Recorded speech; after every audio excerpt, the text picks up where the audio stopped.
is working for a company named Slalom, who is a consulting firm, and as I was chatting with her about before, it's all about, you know, helping people better their processes, whether it be tech or business, whatever the case may be.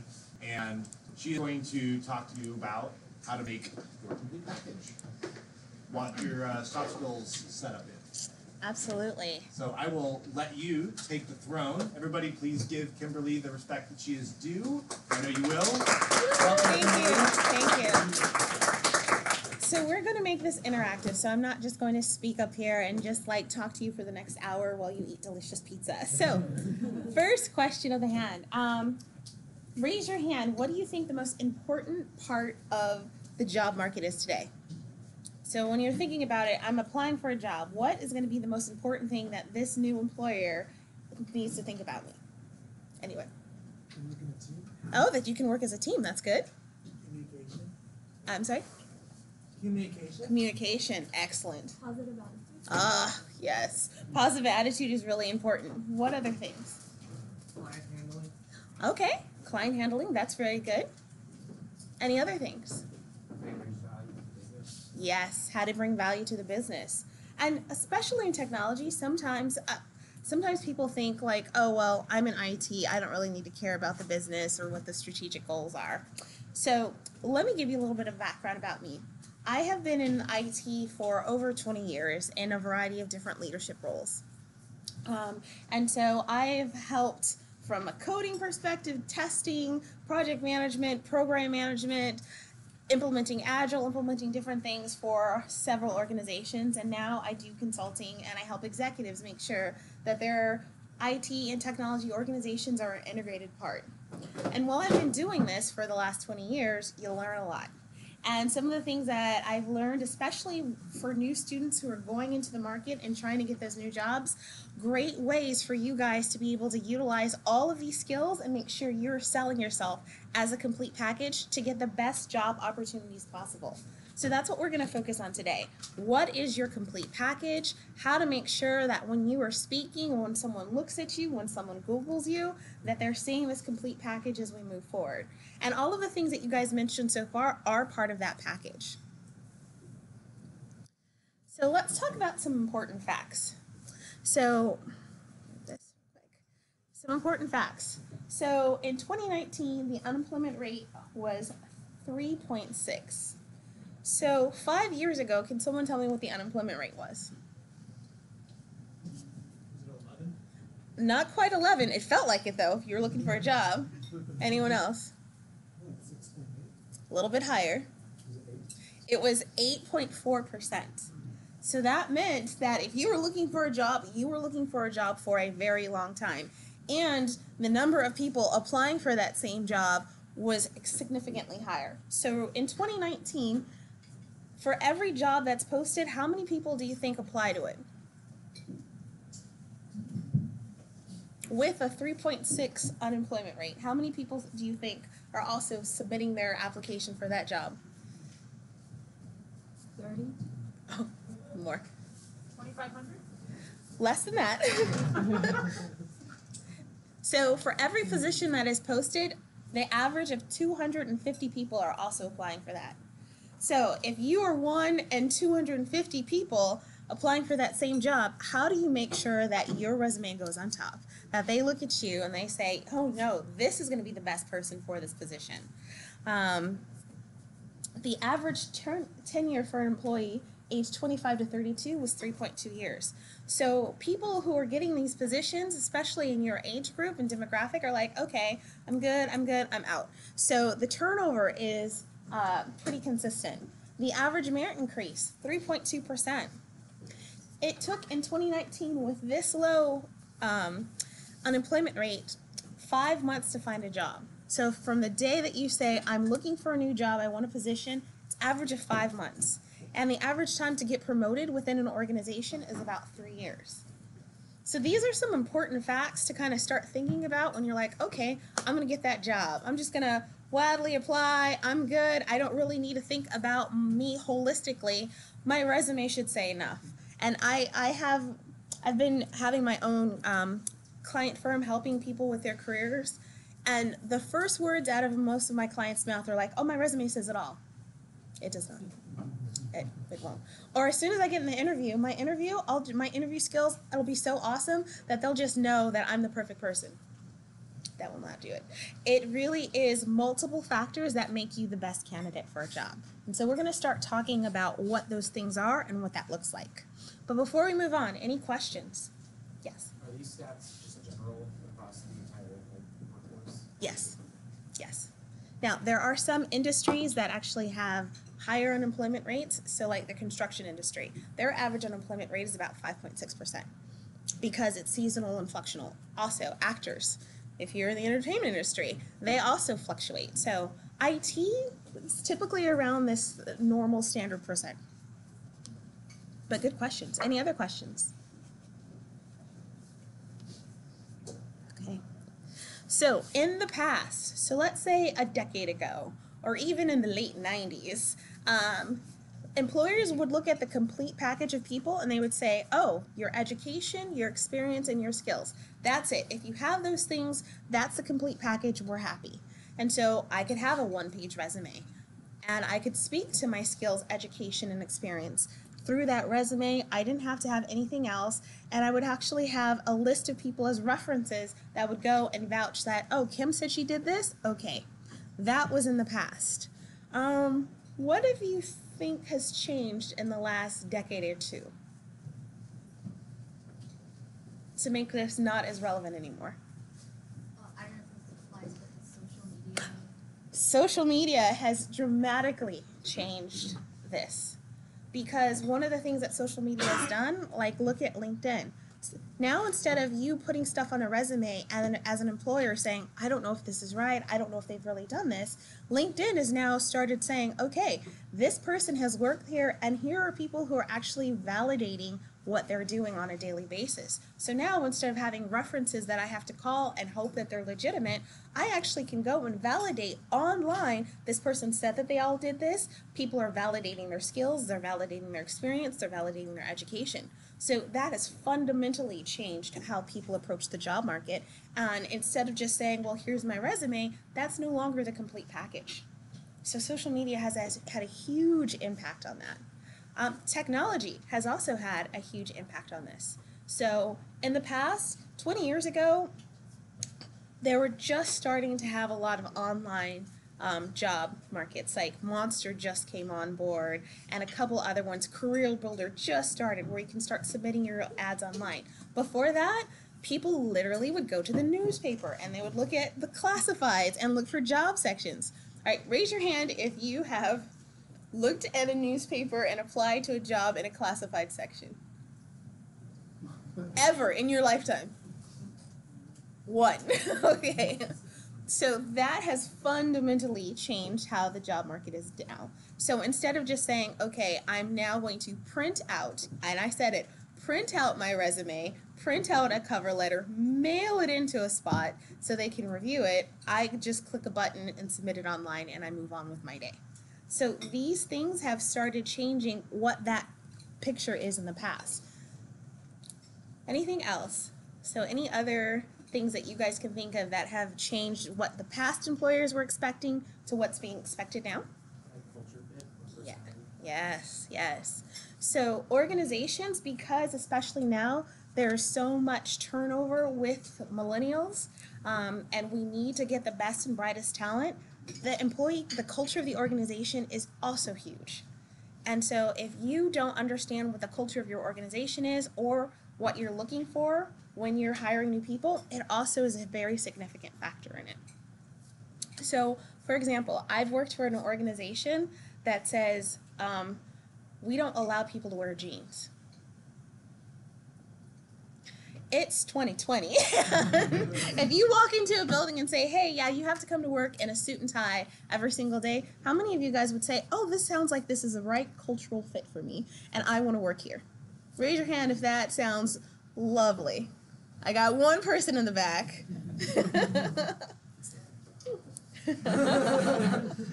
So that typically, right now, most organizations are struggling between business casual and just casual.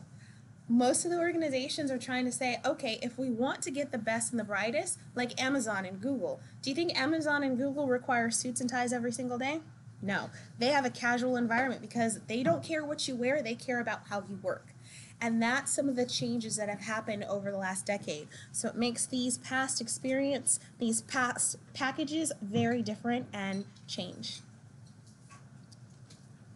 So today, well, that's hard to see. I will read this. The ideal package is a couple of things.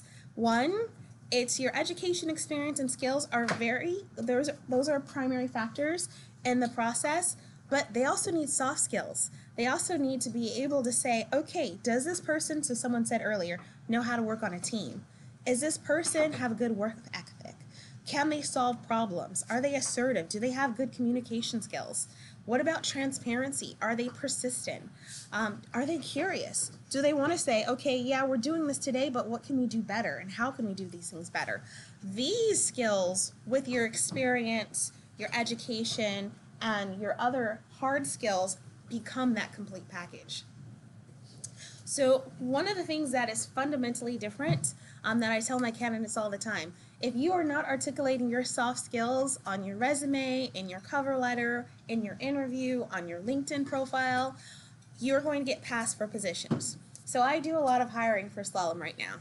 And the first thing I do is I look at someone's resume, I looked at their LinkedIn profile, and if they don't mention, especially communication skills, if they don't mention problem solving skills, negotiation, certain things, I gently pass them to the side.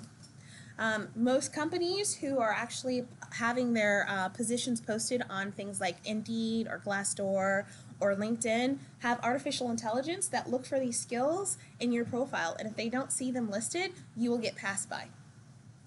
So it's really important to kind of recognize that, yes, I can hack away, I can do the best coding, but if I'm not putting all of these things together, then it's not something that organizations are going to start seeking as much as possible. So questions about this? I know I heard rumors that you guys have been talking about soft skills before. What things have you guys been discussing about them? We should have them. Okay, them. What is them? Mainly, I think, to carry a conversation, during the interview process to just be able to kind of just carry the conversation in an interview so it's not so interviewer focused, but you can, I guess by having that conversation, you're able to show them that you can communicate outside of like your code and with other things and stuff like that. Okay. No, that's good. This is why I'm here, to have these conversations with you. What else? What else do you guys think are soft skills needed? So we heard in the interview process, where else? Just like when you're working in a team environment, you should to actually communicate with your partner better than just being open to communication. That is a good one. So in the job market today, how many organizations do you guys think operate with teams? Would you say 50%, 75%, or 90%? Who says 50%? Who says 75%? Who says 90%? You guys are correct. So being able to have these soft skills means that, hey, I know how to work on a team. I know how to negotiate. I know how to communicate. I know how to build those relationships with my teammates so we can effectively work together. If I can't effectively work as a team, let's say, for instance, I don't like communicating with people. You just tell me what I need to do. I'm going to get my job done. I'm going to go home and be happy. 20 years ago, that would have been okay. Today, they're going to say, ooh, I am so sorry, Kim. We need you to actually work with your peers. Your solution for this problem might not be the ideal solution. So you guys need to talk together about what solutions are possible, which ways that we can apply it, who's going to do what. Those are things that are expected from employers these days. And so if you're coming in and waiting for them to hope that you have it at the interview process, they're going to say, I'm sorry, she didn't call this out earlier. I don't think they have this. I looked in her LinkedIn profile. All I see is technical stuff that people support. I have not seen a single person say that she communicates well. I have not seen a single recommendation saying this is a great person on my team, this is a good team player, and they've helped us accomplish this goal. And so without those things, you're leaving it to the employer to guess and make those connection dots. Raise your hand if you think employers do a good job of that. They do not. That's one area where employers struggle a lot. And that's why they've started using all of these different tools and artificial intelligence, all of these different websites to help them build that understanding for a candidate. So by the time you come in for an interview, they can actually say, yes, this is the right person, or no. Even though they had everything else peripherally, they're not going to work. So we talked about earlier that for every one position, there's an average of 250 people that get apply for it. How many people do you think actually get interviewed? Raise your hand if you think it's 1 to 5, 5 to 10, or 10 to 20. So 1 to 5. Okay? 5 to 10. 10 to 20. Okay, several of you did not raise your hand for one of those. The answer is 5 to 10 people. So for every position, if you make it to that interview phase, you are very select. And so you've been able to portray yourself to that future employer as, okay, on paper, online, on the web, you see that I have the complete package, and now I'm here to reinforce that to you. So those are things that are very, very important. All right, so let's now talk about flip it. We talked about what the employer is looking for. Let's talk about what you look for. So in the past, a lot of people who are looking for jobs will look at two things. Tell me about the job title and tell me about the salary. So raise your hands if you think that these are still the two most important things when you're looking for a job to consider. I got some people. Salary is important. People like money. You like to eat, like to pay bills. That's still very important. But in the past, this was the primary things that people would look at when they're in the job search. And so it was very easy for employers just to say, well, here's a job title. I'm not going to really tell you about your job duties too much or what to expect. You'll see other duties as assigned as a big, huge part of that interview package. And it was really hard for you looking for a job to see, well, what's the culture of this company? What does it look like? Okay, am I going to be able to grow here? Am I going to be able to get a promotion in the future? What's the culture like? Are they all wearing suits and ties? You know, can I work from home? Those questions now, with the evolution of the job market, have started to change. So these are still important factors, but now there's the complete package from the employer perspective. So when you're looking for jobs now, it's important to talk about that company culture, because company culture is one of the most important factors in job happiness and satisfaction. So let's say that there's two different companies that you're working for, company A, company B. Same job title, same salary, but the cultures are different. Company A, they have a flexible culture. So I can work from home, I can wear whatever I want to, we have a very team-based culture, the company actually has food for us all of the time to eat and snack on because they want us to work whatever hours are comfortable. Company B, they're not. I have to come into the office 8 to 5 every single day. I need to wear corporate casual stuff, and to communicate to my peers, I need to send emails or we need to have a meeting.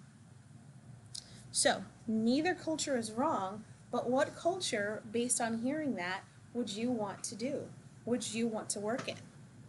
And so, well, I can guess, but from company A to company B, which one sounds more applicable to you? A.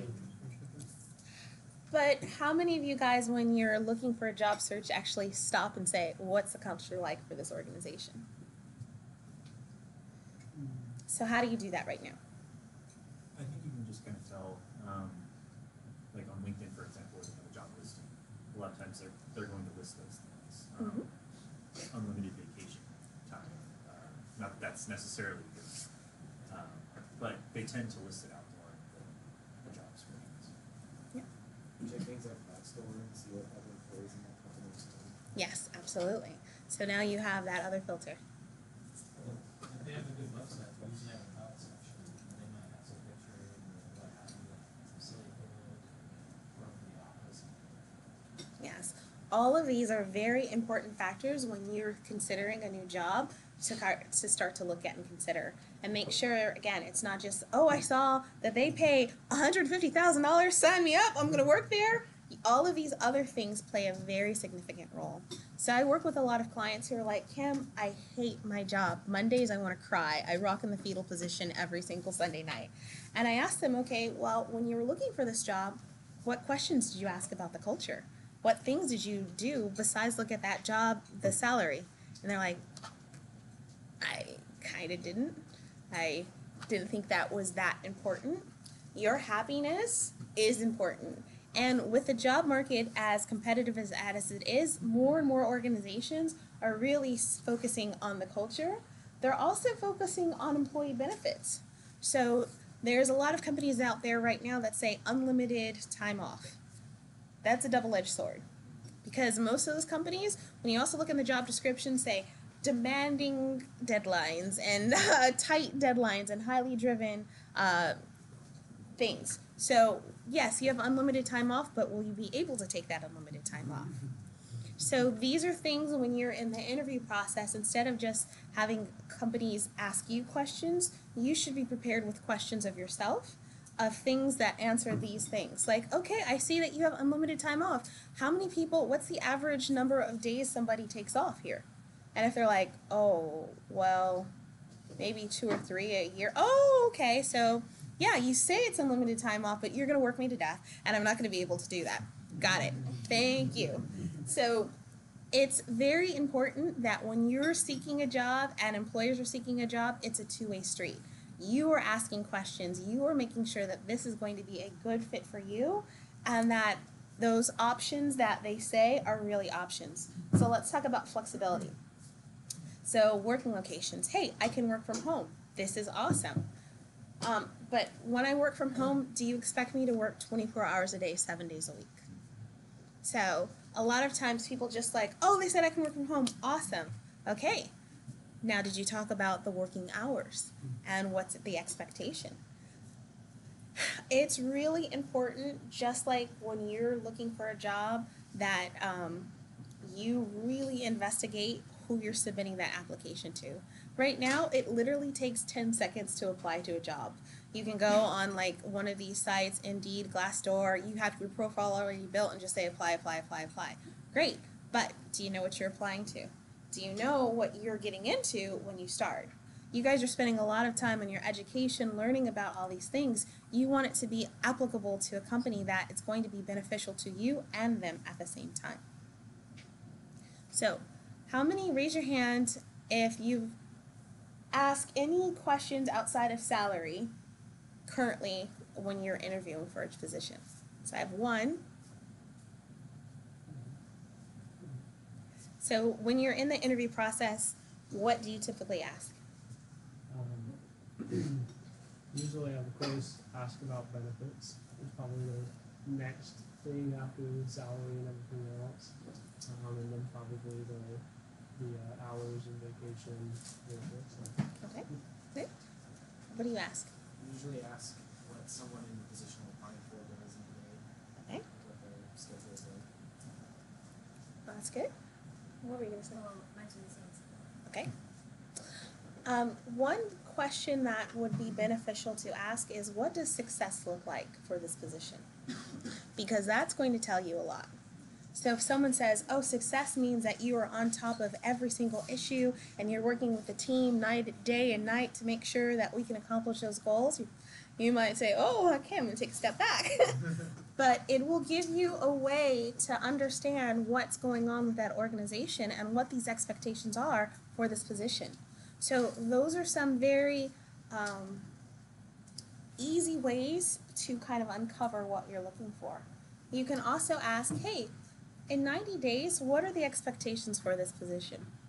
So I've been here 3 months, the newness is wore off, I've went with my team, I probably have now been assigned specific goals and attributes that I need to accomplish. what do you guys expect from me in 90 days? What does that look like? These are another way to kind of understand what type of expectations and things that you are going to have as acceptable demands for these positions. When you're on an interview, have any of you guys been asked questions about your cultural fit to an organization?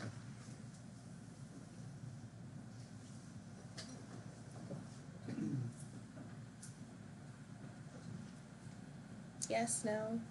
I kind of been asked a similar question. Usually,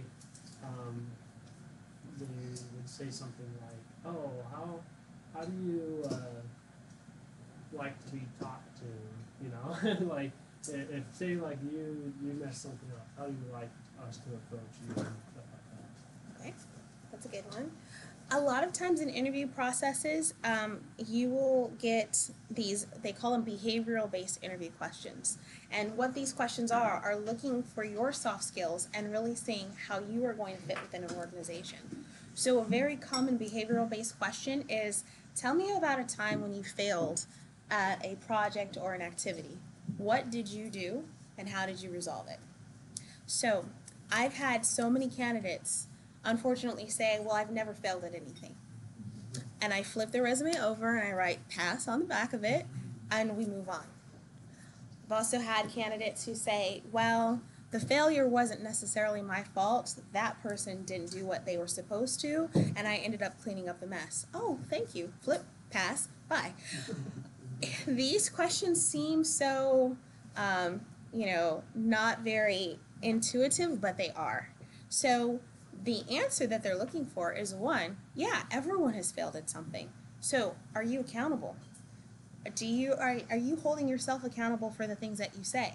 So yeah, you know what, I failed. Here's an example of how I failed. Not here's an example of how the team failed, but how I as an individual failed. Here's what I did to resolve this. So they want to see that you are working to solve those issues. And then here's how I communicated with others.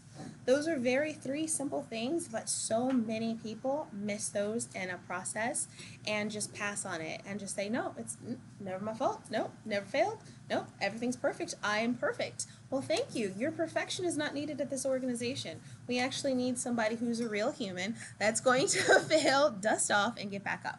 So those questions, when we talk about soft skills, are honing in on those soft skills and really trying to see, do you have the soft skills that you said? So another one, negotiation skills. As you guys work on teams, you guys are going to have to negotiate, especially in technology, different solutions. I, as a stakeholder, I'm going to come to you at IT and I'm going to say, hey, I need this project by this date, go. And you guys are going to have to negotiate and say, okay, well, Kim said she needed this new website up in 3 months. What can we give her? What's going to be feasible? What solutions can we provide? So that means that I need to be able to communicate effectively. I need to understand from a business perspective, what does our website even need to do? Who are the customers that we need to have this website for? And 3, what are the options that I can negotiate with her? So I've worked at organizations where IT has said, well, you want this new website in 3 months, Kim? Nope, we can't do it. We'll do it in a year. So what do you think, in my position, I do with that?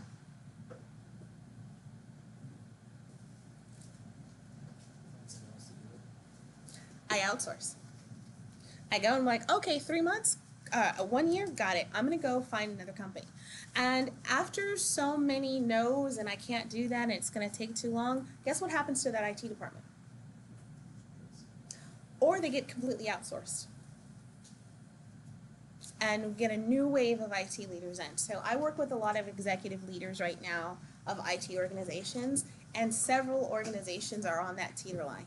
They have said, no, we can't, it's too much. They haven't been able to build relationships with their business partners and negotiate well, to the point where the other departments have actually hired other companies in to do all their IT work. And the IT budget gets slashed, the IT leaders lose their jobs, and it changes the dynamics. That happens more often than not. It's because soft skills like negotiation and being able to build relationships, effectively communicate, are so overlooked sometimes from a technology perspective that people lose sight of how valuable and important they are. So if we go back and say, okay, Kim, I heard you say that you need this in 3 months, and this is a website. Well, hey, let's talk about the options that are available within 3 months. Instead of just telling you no in a year, let's negotiate. Okay, I can have this website, I can make it interactive, but I'm only going to have 2 pages in 3 months. Is that going to be sufficient for you? Then you can have a different conversation, and now you're stepping up to the table as a partner versus a, I would call it a customer. So have any of you guys had that type of experience before where organizations just keep on saying, no, no, no, we can't, it's going to be too long, and actually seeing IT get outsourced or that project get outsourced? I was just affected by IT outsourcing. I unfortunately have been affected by IT outsourcing too. When I first moved back from college, I got my job. I was a business systems analyst at Claremont Graduate University, and I was there for 2 months. And before me, the IT department kept on saying, nope, nope, we can't, nope, no, we can't do that, we can't help you. And 2 months later, they had their IT firm called Collegius back in the day come in, re-outsource the entire department. Half the people lost their jobs. I had to reapply for my job. And it was not a fun experience.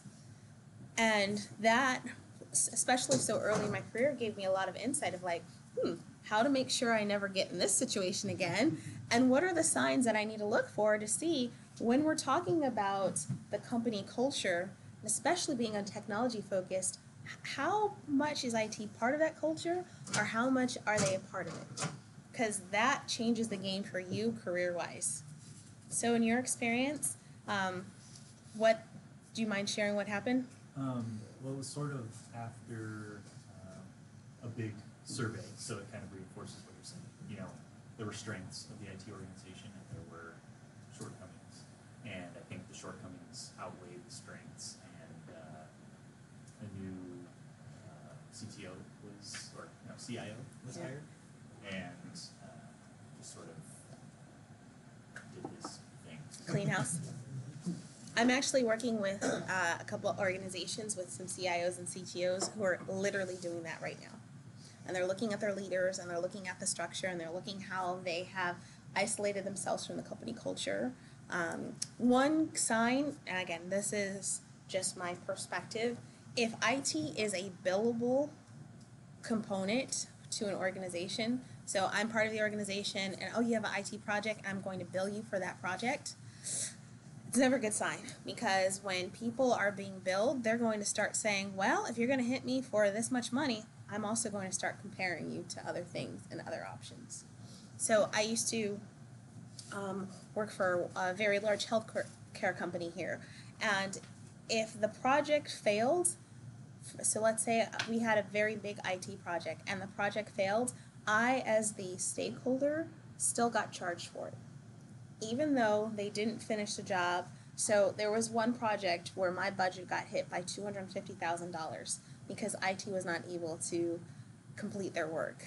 And in fact, the work that they produced didn't meet HIPAA and other requirements, so we had to completely redo it. So me, as a product management leader at the time, was like, oh, hell no. I'm not going back to my IT department and get hit with this again. I still need that development. I still need that work. I'm now going to take this and I'm going to start looking outside to get this done. And so things like that start to build over and over and over again. And they brought in a whole new group of IT leaders and started outsourcing and moving people out. So it happens more often than not, but ways to protect yourself is if you understand the company culture, if you're like, hey, I am part of this organization. If this company closes, I lose my job, so that means I know who my customers are. I know what our strategic goals are for the organization. When I'm speaking to people, I'm articulating those things. I'm not just saying, yeah, I'm going to do my job and move on. You become part of that, and it changes the dynamics and those conversations. So any questions about this before we move on? Concerns about this before we move on? My question regarding culture in terms of why it's kind of because I know in the business like that, before, like 20 years ago, if you were in a company, like you expected to stay. But nowadays, it's like, maybe they'll expect you to stay for years at least. You just kind of speak more. Yeah, absolutely. So the average time for millennials is about 3.6 years. Some stay for 2 years and then they leave. And there's a couple reasons. One, if I don't see that I have opportunities to grow in my career, I'm not going to stick around. So if it's 3.6 years for me to say I'm done with this job and an average of 3 years to get promoted, you can see why people are like, I'm going to wish and hope that they're going to promote me. So if you're going into an organization and up front not asking, what's a career path for this position? What are the different options? What opportunities are going to be available to me that I can learn and grow outside this role, and have that open dialogue with your future manager, you're going to be less inclined to stay. So I have clients who can have that conversation with their manager. So day one, when you're interviewing, saying, yeah, I like this position, but I also want to grow within an organization. And I know that you keeping me is a benefit to you as an employer. So let's talk. 2 years from now, what options can I have on the table? Hey, when there are new opportunities, so let's say I'm in IT right now and I think I might like marketing, are you going to allow me in this organization to work on a marketing project on a cross-functional team, or do different things so I can continue to grow my skill set? Those are conversations that you can have with your hiring manager up front and as part of your dialogue that will start changing those dynamics. So instead of saying, I got to get out of here because I don't see myself growing here, you're like, oh, I do see myself growing here. I do see the options. It is an open dialogue. We can do this. This is real. Then you stay. And the relationship with your hiring manager is really important because they're going to be the catalyst for you to go. I have clients right now who say, I can't talk to my hiring manager about a different position. They would get upset or they would fire me. Ooh, that's not a good relationship. That is a very toxic relationship. Because if you are truly a good leader in an organization, you want to keep good talent. Like, I've had talent who are like, hey, Kim, I want to leave. Oh, no. What do we need to do to keep you?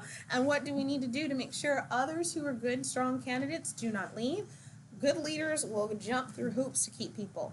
If you're, okay, I've had people who are like, hey, I'm leaving. Okay, all right, well. But, thank you, I can get somebody else better in here. Those things happen too. What do you think is an exit strategy of like that issue? That's always look for other positions and try to find something else. Say, hey, I'm leaving. I want to have some counter offer on the table. Should you wait until you have a different offer, or what's the best strategy to make sure that you get what you want with the current company? So, good thing. So, if you like the current company and you like the culture and you see opportunities within the company, I would look for a different role in a different department first.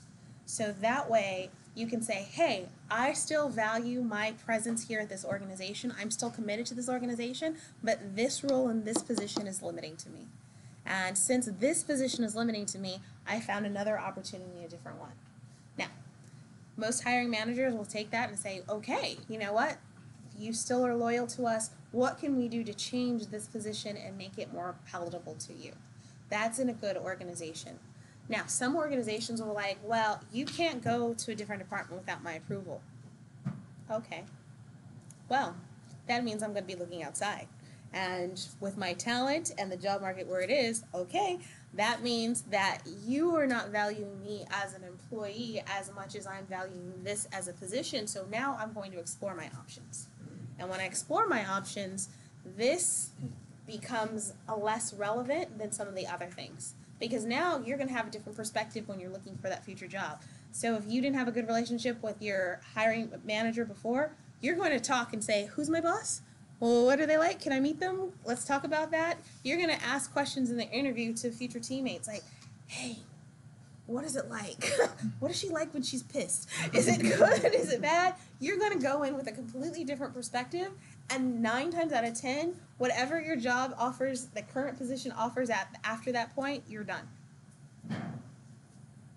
But good questions. Any other questions similar? Yes. Related to salary, a lot of applications have desired salary as a required field, and sometimes you check online, it's like 60 to 120K. Like, it's hard to know what it is. Is it better to lowball it or get something pretty high? Or? No. So there are a lot of sites like Glassdoor right now. You can Yeah. literally put in the zip code and it'll give you a salary range for that position. Oh. So it's very important, especially if a position is asking you for a salary, that you don't lowball yourself, but you don't go over that salary range Yeah. also. Because I've seen super talented people, and I'm like, woo, I like them. Wait a second, they want $200,000 for a $60,000 position. And I've literally seen that. I'm like, Yeah.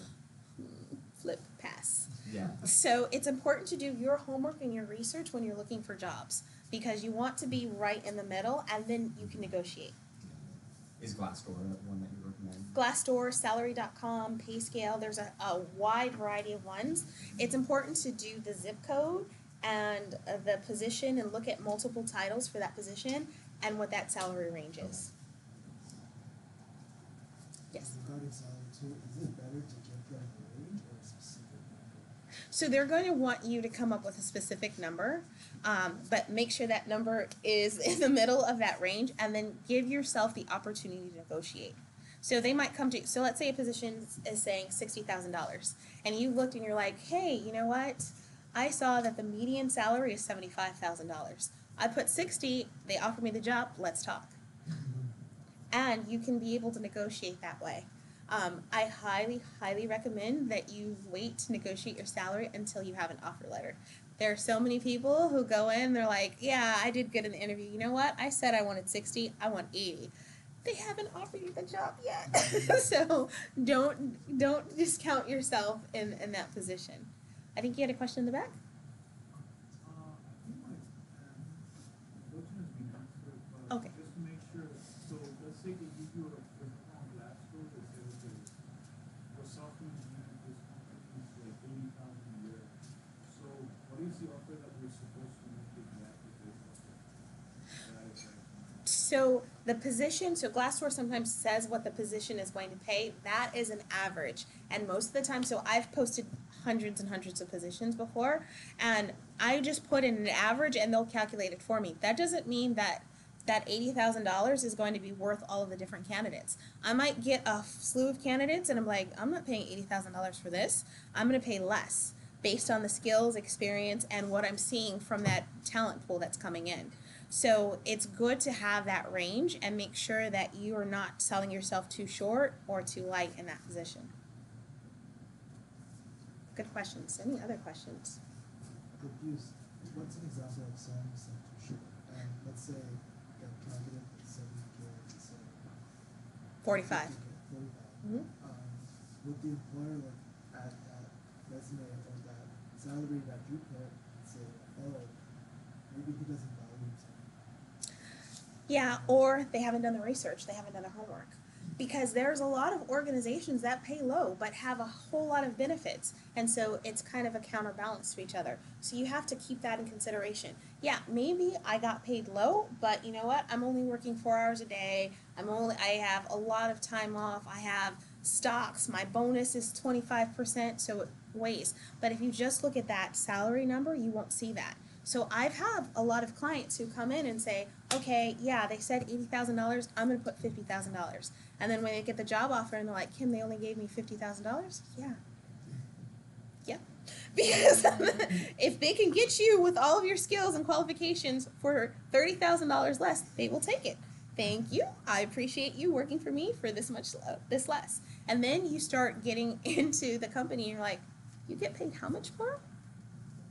Oh. And we do the same. I actually do more and you get paid more. And then your happiness and satisfaction starts to dwindle in an organization. So all of these are very relevant factors, and when you're thinking about the ideal package of what to consider. One thing to consider, especially from an IT perspective, are bonuses. So I know a lot of people who got their first job and they're like, I never asked about a bonus. Ask about a bonus. Ask about all of these different things that are factors into your position, because most of the positions now do offer these things. But again, if you don't ask and you just come in and say, hey, here's my salary that I'm looking for and that's it, well, thank you. I will give you that and we will walk away. So any more questions before we move on? When you asked about the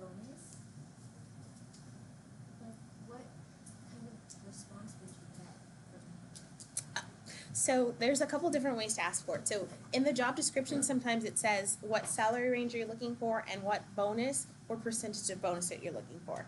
So if you see that in the job description, perfect. Perfect time to discuss this after you get your offer letter. If you don't see that and you're having an interview, you can ask a couple questions like, hey, you know, I noticed in the job application or when I was looking at the position, I didn't see that this position was applicable for a bonus. Is this position applicable for a bonus? And so that way, now they know, oh, she's looking for it. Okay. All right. And then they can start talking to you. And they might say, well, no, this position is not. Okay. Well, if it's not, are there other positions that are available that are applicable for a bonus? And so you can start, again, negotiating different skills and different salaries for yourself. Some people who don't have bonuses are like, okay, you guys are a privately held company. Can I get some stocks? And I've had one client who no longer works because they negotiated some good stocks and the company went public and they travel all of the time. I'm like, oh, okay. I'm glad you listened to what I said. I wish I would have given myself that same opportunity. So negotiate these things. It's really important to kind of come in, have your homework, know what's applicable there, and give yourself as many options as possible. Any other questions before we move? Yeah. So you said not to give them your expected salary before you get the offer letter. But what if they ask you during the interview? So you would still say that middle salary. So I've done that sometimes too, where someone's just like, hey, tell me what you want. Sure, I will tell you. It's important, again, to go in with your homework. So let's say you're going for a mid-level developer position and they ask you what you want. And you haven't done your homework, so you don't know what's high, what's low, what's applicable in this market right now. So like Irvine is probably one of the highest paying cities in Orange County. So if you're applying for a job in Irvine, you want to say, this is what I'm looking for from a salary range versus Brea. Brea is going to be a lot lower. So I would say in that job interview process, hey, this is the range that I'm looking for. Because on a job application, they want a specific one. Range talks about let's be flexible, and then look at their body language. So if you say what that range is, so you've done your homework, you know the range is from $60,000 to $80,000, you give them that range. If their body language is like, okay, all right, and they write a little note down, good. If their range is like, oh, and sometimes positions are like, oh, well, that's too high. Okay. Well, then let's talk about other options to compensate for if that salary is too high in your opinion to make me whole as possible, or I'm going to keep on exploring other options. But good questions. Anything else? This is so good to know beforehand versus after you've gotten a job offer. Yes? Sorry, I had to jump out. I don't know if you talked or touched upon it, but yeah, at what point in the conversation, because you don't want to do it in the first interview right off the bat, that's all you care about. But at what point should you? Because you also don't want to waste both people's time. Yeah, so if you can do it, so two things. If up front they ask you for the salary range, you provide that salary range, they didn't balk at it, they didn't come back and say, I see you said you wanted this, you can talk about it during interviews. But I recommend waiting until the offer letter is done, because now they've selected you as a candidate, they like you, and now we're negotiating versus I'm just throwing a number out in the sky and hoping it sticks. Follow up to that. So something that's new in California this year is the fact that in the interview, they actually have to tell you if you turn it back on them. How would you handle that conversation? So let's say they ask you for your range, but once again, you want to hear from them what they have budgeted. That actually happened to me, so. Oh, cool. Because I'm going in like, So for one of my recent positions, during the interview process, they're like, hey, you said that you wanted this dollar amount for this position. That's higher than what we're looking for right now. Would you consider a lower one? And I told them, well, this is the bare minimum. And when I'm looking for a job, I actually look for multiple jobs at the same time to give myself options. And I let them know, great, if this is the thing, I also have a couple other options that I'm available that are going to be paying higher. That changed dramatically the conversation. And they came back and they said, guess what? You know what? We found some extra money. Thank you. know your worth. So when you know what your worth is and you know what you're bringing to the table, it's very important to do that. You've done your homework. You know what this position is paying for. You're also marketing yourself and seeing what's out there and seeing what other people are going to pay. Then you can have that conversation.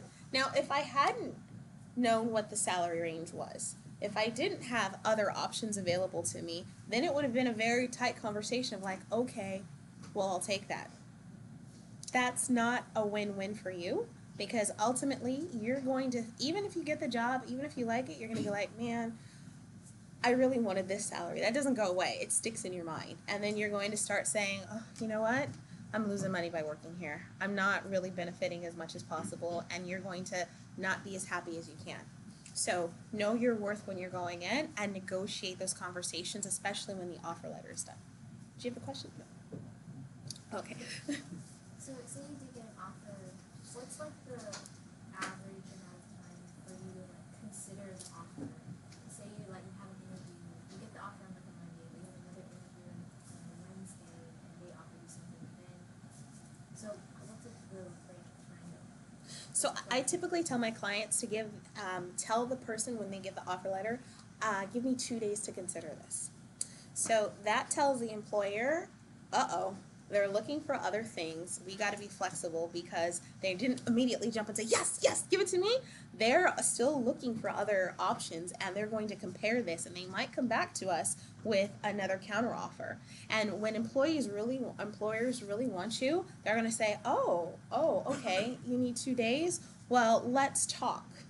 Let's discuss this. We might have some additional options that we can provide to you based on this.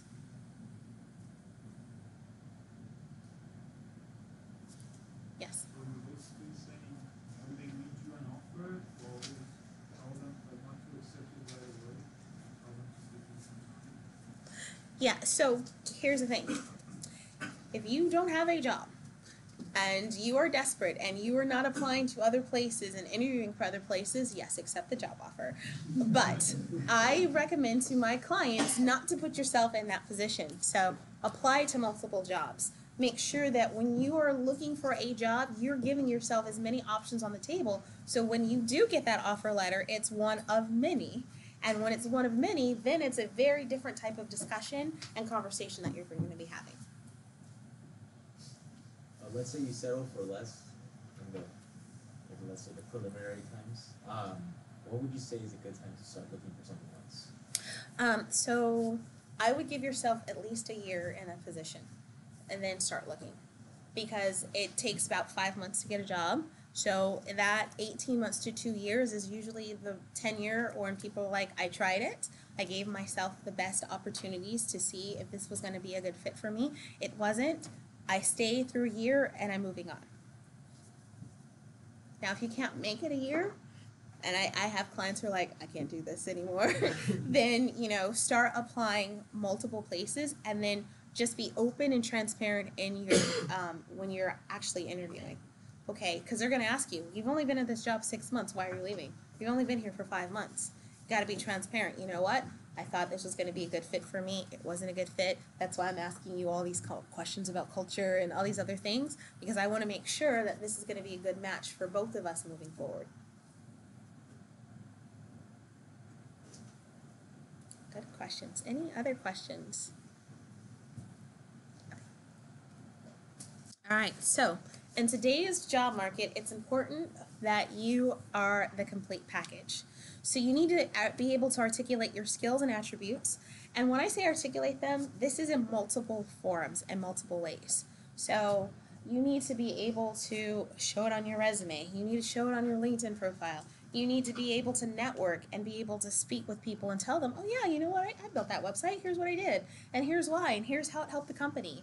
And you also need to be able to, if you are able to demonstrate your skills or show your work as many times as possible. But your complete package needs to have the technical skills, of course, your professional brand. So how many of you guys have Googled yourself? And are you happy with what comes up? If you were an employer who Googled you, would you have the same happiness at the end of what they saw versus not. I also ask my clients to do this, Google themselves, or I'll Google them and I'm like, hey, so I saw you at this party that looked like it was awesome and fun, but that came up and it's probably not going to be for this product manager position that you want. Or you want to be the HR manager and it shows you drunk on the beach. Probably not going to be the best match of that. So your professional brand is really important, especially with social media and how prolific those things are. You want someone to be able to see, yes, this is who Kim's going to be inside the office and outside of the office.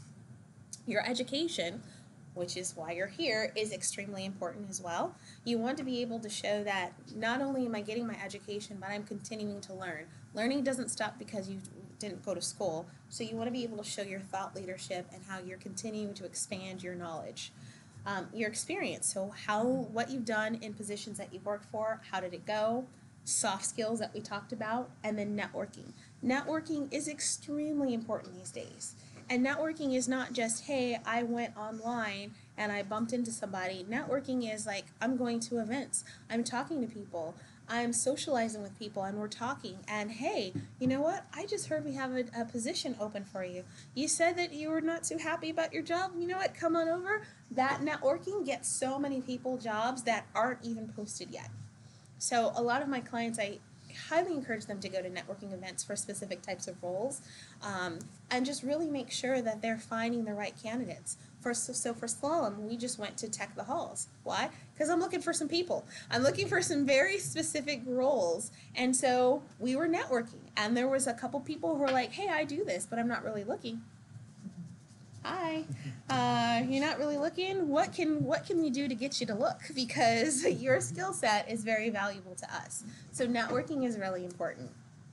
And then you need to demonstrate your skills both publicly and privately, and then have other people validate your skills. So when we were at the Deck the Halls event, one of the people who was standing with the girl that we were talking to, she was like, yeah, she does great work. Oh, I want her even more now. So someone's already validating what you're doing, and there's a lot of different ways that people can validate your stuff, but these things really start making your package extremely valuable and puts you to the top of the list versus one of the 250. You want to be one of the 10 that gets interviewed versus one of the 240 that gets passed up for these positions. So questions about any of these? For like social media, would it be just better to put your account on private, or does that be No. Because, so let's say you don't want to have a LinkedIn profile. Well, now, what do you have to hide? So I'm a hiring manager. Why can't I, usually, especially if there is a very valuable candidate, I'll go and look at their LinkedIn profile. And you can see who's looking at it. So if you don't have a profile, my first question is like, why not?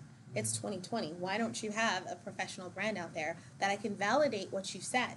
Because now I'm just going off your resume and hoping you're honest. Versus I'm going on LinkedIn and I see other people that you've worked with say, yeah, he did that. And he did a good job. And I'm endorsing him for these skills. Oh, you know what? Even better, I've given him a recommendation. So if you don't, you're going to be the 240 that I'm going to be passing on. Good question. Any other questions? There's a lot of stuff on that list, and kind of blocks and stuff like that. How that 24 hours a day, how do we balance it? So good question. So every single day when you are doing stuff, doesn't mean like today I'm only focusing on my professional brand, but see how things can intertwine with each other. So when you're talking about your professional brand and you can go to a networking event, you've killed 2 stones with 1 bird. 2 birds with 1 stone. Yeah. But you can also, every single day, you're building on these different things. So, your soft skills, you might have gotten into a big conflict with one of your peers, and you worked on resolving that conflict and working on saying, how do I get better? So you're building your soft skills, you're building your professional brand, because now they say, you know what? Even though we don't agree, we can still work together. All of these things intertwine with each other. Not like the birds. Any other questions? Yes. You mentioned during the education that positions that you hold can also apply there. Most likely lay that out on a resume and also explain it during the interview process. Yes. So from an education perspective, I look at two things. One, I'm going to look at so if you are so I have a lot of graduate clients who are just fresh out of school. So your education needs to be probably at the top of your resume because it needs to show, hey, this is what I've been focusing on, here are the things that I've done, and then here's the experience that I've gotten while I was in school or before I was in school. Now, let's say you're 5 years post-school, then I need to see your experience up top and your resume, your education down below. Now let's talk about thought leadership. So especially if you're in leadership positions, I always encourage my clients to make sure that they're demonstrating that they are in tune with whatever industry and process that's going on. So like, for instance, I have some clients who are in the healthcare industry. So guess what? There's a lot of talk about coronavirus. Are you engaged with that? Are you talking about that? Are you sharing your thoughts and concerns about that and how this would apply to your position, your job, your role?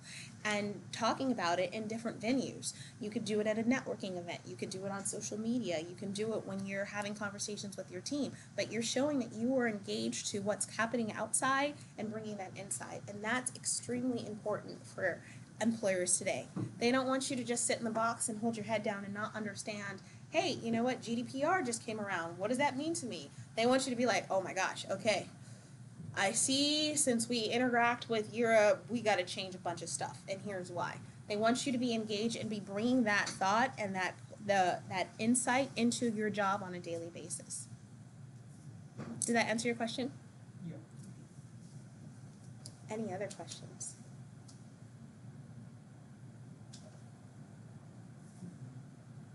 Oh, yes. The different colors indicate like the importance, or is that No. I just like the shades of green. Just to show that they are different. There are different things that you do need to do. And it's just, again, not just one thing. It's all of these things are your complete package and making sure that you're giving enough time and attention to each one and valuing each one. Because, I have some people who are like, I don't need a network. You do, because you don't know what's going to happen in certain jobs. You don't know if you're going to walk into your job one day and they're like, well, you know what, we just changed our leader, we've outsourced, thank you. Oh, well, now I need a network. Oh man, who did I talk to before? So, give yourself the advantage of these things before you need them, and then when you do need them, it becomes a tool in your toolbox that you're used to using versus a rusted nail that you've never used in the last 10 years that you got to dust off. For the experience section, so do employers look at experience as a whole? Like, let's say for us, we're going into a different career field, right? Then would we be considered as entry level, or would we be like how many years like in the working field? It depends. It depends on, so each person you might have worked at like a Starbucks in high school. You might have had internships while you've been at school. And so your experience, depending on the type of position that you're going for, might be different. So don't discredit the work that you've done before. So, you might say, well, Starbucks, that's not going to help me get a job. Well, it does show that you know how to interact with clients. You have good communication skills. You've worked on a team. You really know how to get things delivered in a manner to meet those customers' demands. So you would probably want to put that as a skill and those experience things that you learn there. And then, hey, I had an internship this summer. This is what I learned on the internship. And see how my experience is building all of my skills and allowing me to be the perfect candidate for this position. So don't discredit the stuff that you have done in the past. I have clients who will put one-liners.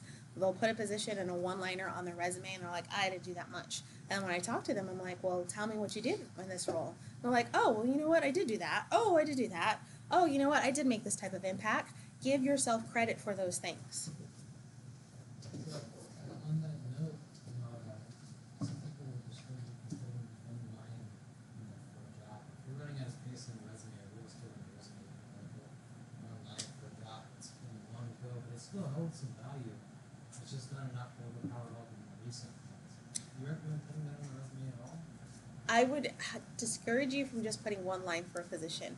So back in the day, so I would say maybe 10 years ago, Most resumes were looked at by humans. You scan them for about 30 seconds, and if you had a 5-page resume, no one was going to look at that. So they used to say only have a 1, maybe 2-page resume tops. Those days are gone. Your resume is now being scanned artificially by someone, and so that 250 is being artificially scanned by a computer, looking for keywords, looking for key phrases, looking for key things before you get past to a person. So I tell my clients, I've had one client who had a 12-page resume, so I had to tell him a little much. But other than that, make sure your resume, let's talk, and make sure your resume really reflects the impact that you make on an organization. If you can reflect that in 2 pages, great. If that's 3 pages, great. But the impact that you've made, so when someone's looking at it, they can say, when I hire him, I know what he's going to do for us. I don't have to guess and see, well, he did that there. Does that equate to what we needed him to do there? You want those questions to be answered with that. Good question. Any other questions? Okay. So, this was probably a lot. And you were like, oh my God, she had all those colors and those bubbles and stuff up there. Well, we can help you. So, if you need some help creating your complete package, this is what we do for clients. Money is also important. So we're offering a 25% discount to each of you for our services. So if you are interested, visit our website, enter this promotional code, and we can help you make sure that you get the best position for you, and that you make sure that you're maximizing your options, and coming back and be like, okay, I got that salary with these perks and this job with this title. That's what we help our clients do day in and day out. Okay? All right. So thank you so much.